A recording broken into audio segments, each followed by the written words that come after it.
और मैं हूं वसीम खान। लोकसभा चुनाव नज़दीक है और ऐसे में बिहार की राजनीति में तो गर्मी बेशक होगी ही, पर 10% स्वर्ण आरक्षण जो केंद्र सरकार ने जो बात कही है लागू होने अभी प्रक्रियाएं हैं कुछ। बहरहाल हम मदन मोहन झा बिहार कांग्रेस प्रदेश कमेटी के जो अध्यक्ष हैं इनसे हम जुड़ेंगे और बात करेंगे। विपक्षी दल एनडीए जो गठबंधन ये बोल रही है कि कांग्रेस एक तरफ समर्थन जताती है तो दूसरी तरफ आरजेडी जो है जो कि महागठबंधन में, क्योंकि आप और आरजेडी दोनों ही हैं, तो विरोध। तो महागठबंधन में एकजुटता नहीं दिख रही है कहीं। देखिए, नेशनल इशू था, आरक्षण का मामला था और हम लोग इससे पूर्व में भी आरक्षण देने का प्रयास किए थे। उसको सुप्रीम कोर्ट ने खारिज कर दिया था आज 92 ही में। और आज भी मेरे मैनिफेस्टो में शामिल है जो हम उसके समर्थक हैं। और यही कारण था जो आनन फानन में भी लाया गया अगर वो विधेयक, जो कि सिर्फ 2 दिन पहले हाउस को एक्सटेंड करके वहाँ ले किया गया, उसके बावजूद भी कांग्रेस पार्टी ने लोकसभा और राज्यसभा दोनों में मदद किया। तो इसका था, मेरा मैनिफेस्टो में था, हम लोग उसके समर्थक थे। पर महागठबंधन में तो आरजेडी भी है, तो एकजुटता नहीं दिख रही है। इस पे तो विपक्षी हमलावर लगातार हो रहे हैं। हर एक पार्टी का मैनिफेस्टो होता है, अपना काम करने का ढंग है, लेकिन राजद का भी, राजद ने उनके नियत पर शक किया है। हम लोग तो उस पर भी नहीं किए क्योंकि हमारे मैनिफेस्टो में था। लेकिन सच बात है जो 4.5 साल में उन्होंने ऐसा बिल नहीं लाया। जब ख़त्म होने वाला है हाउस और सभी लोग जानते हैं जिससे कोई फ़ायदा नहीं होने वाला है, राजद ने उनके नियत पर शक किया था। ये इनका नियत गलत है, उसमें कुछ अपना संशोधन दे रहे थे। और राजद का राजनीति हो सकता है इसमें कोई अलग हो, लेकिन उससे मेरे महागठबंधन में कोई असर नहीं होने वाला है। एक इशू पर अलग भी रह सकते हैं, साथ भी रह सकते हैं, लेकिन राजद ने भी ये नहीं कहा है जो हम इसके विरोधी हैं। कुछ अपना इशू उठाए थे। कांग्रेस 10% स्वर्ण आरक्षण की यदि बात करें तो आप लोग सहमति जता रहे हैं, पर रामविलास पासवान ने हमलावर हुए और उन्होंने कहा है कि राजनीति करते हैं सिर्फ कांग्रेस, इसके अलावा कुछ नहीं। तो वो क्या करते हैं? वो पूजा पाठ करते हैं कि राजनीति तो वो करते हैं जो 4.5 साल तक नहीं किए और आज ला रहे हैं। तो वो क्या करते हैं? राजनीति नहीं कर रहे हैं। वो क्या उनकी मंशा है जो सवर्ण को काम हो, या उसको कितना सर्विस है? आप 4 महीना में कितना आदमी को सर्विस देने जा रहे हैं?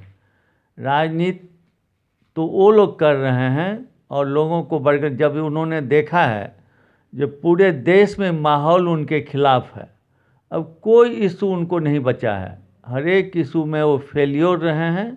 और तब देखे जो लगातार उनका ग्राफ गिर रहा है, तो उन्होंने एक ब्रेक लगाने के लिए एक इशू लाया है। और हम समझते हैं कि ये लोग बहुत ही बुद्धिमान व्यक्ति हैं। आजकल का जो पूरे देश के मतदाता हैं उन नेताओं से ज़्यादा बात समझते हैं। तो आपको क्या लगता है कि जो 10% स्वर्ण आरक्षण आ रहा है वो राजनीतिक स्टैंड हो सकता है एनडीए का? स्टैंड नहीं हो सकता है, 100% वही है। उसमें उनकी नीयत कहीं से भी साफ नहीं है। किसी को मदद करना चाहेंगे तो 4 साल पहले न विधेयक लाते या वो नियम लागू करते।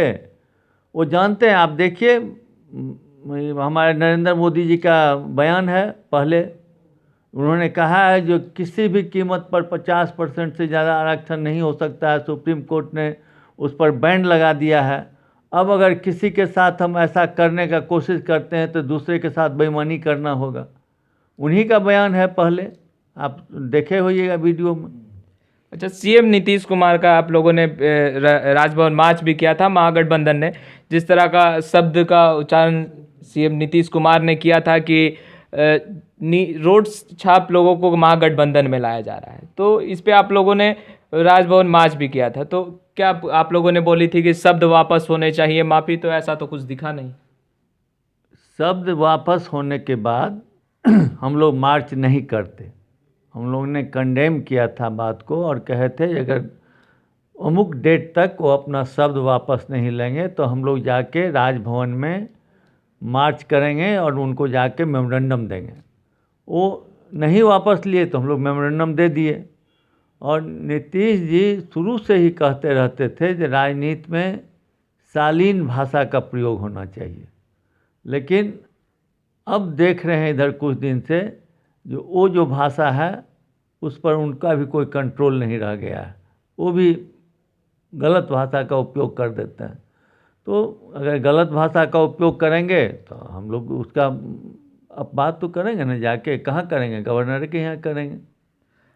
रामविलास पासवान ने भी कल प्रेस वार्ता करते हुए कहा था कि अंगूठा छाप लोग भी सीएम बन जाते हैं, तो ये इशारा विपक्षी की ओर, लोगों का माना जा रहा है कि विपक्षी की ओर ही इशारा है।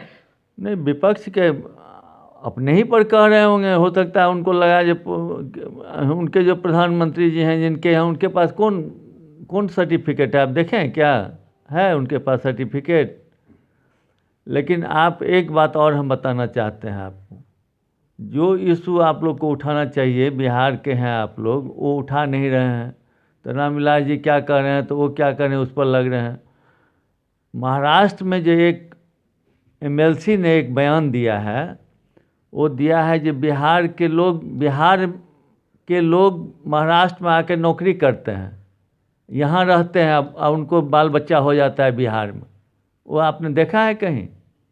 इतना गंदा बात सारे बिहार के महिलाओं को गाली देने का और अपमानित करने का काम किया है। और नरेंद्र मोदी जी को चाहिए कि उसका मेंबरशिप सीज करना चाहिए।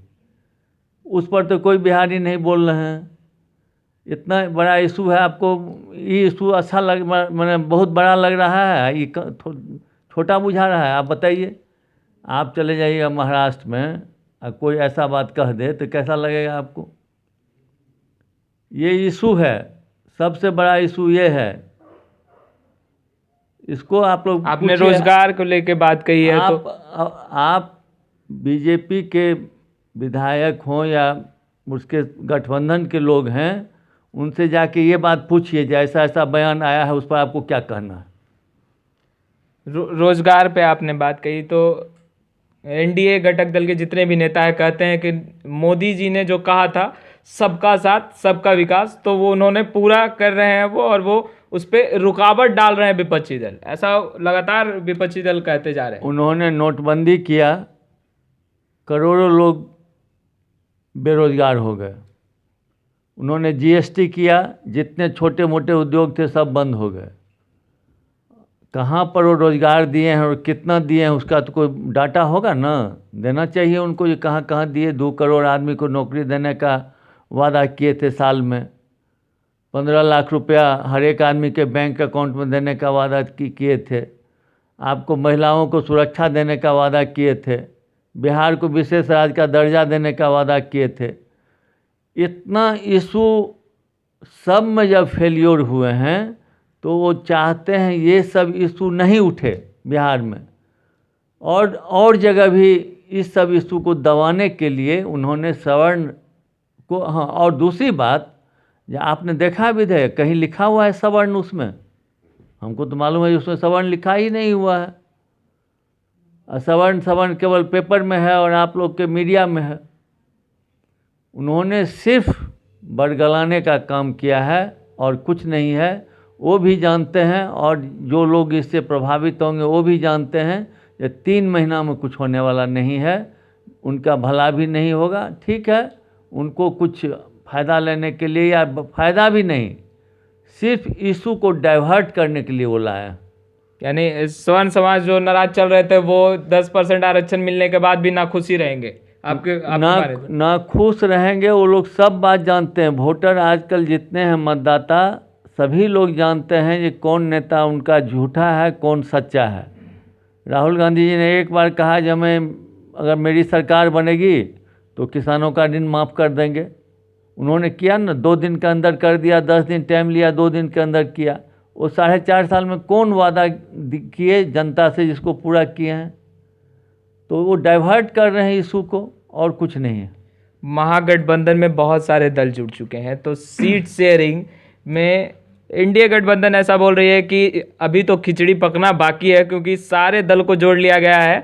कांग्रेस नाराज चल रही है, मांझी नाराज चल रहे हैं, आरजेडी अपना स्टैंड ले रही है। तो ऐसे में बहुत परेशानी में है महागठबंधन, किसी में तालमेल नहीं है। तो परेशानी है हम लोग को, नींद उनको नहीं आ रही है। ये कोई बात हुआ? हम लोग को कोई परेशानी नहीं है सीट शेयरिंग में।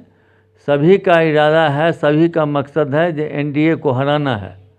जो जन विरोधी सरकार है, जिससे जनता नाराज़ है, उन्होंने 3 स्टेट में अपनी नाराज़गी जाहिर कर दी है और पूरे देश में 2019 में अपनी नाराज़गी प्रकट करेगी उनको और दिखाएगी। और सीट शेयरिंग का जहाँ तक सवाल है, सबों का मंशा एक है, इसलिए सीट शेयरिंग में कहीं कोई कठिनाई नहीं होगी। जब उद्देश्य एक होता है तो 1-2 सीट आगे पीछे से कोई अंतर नहीं पड़ता। आनंद सिंह इच्छुक है कांग्रेस के टिकट पर लड़ने के लिए, तो क्या कांग्रेस देगी? कौन है? आनंद सिंह। अच्छा, नहीं नहीं, ऐसा कोई हमारे यहाँ अगर कोई बात होती है तो उसका समाधान या उसका डिसीजन आला कमान लेती है। और हमने तो उनका बयान भी देखा है, वो तो बोले नहीं, हम किसी को नहीं बोले हैं जब हम ज्वाइन करने जा रहे हैं।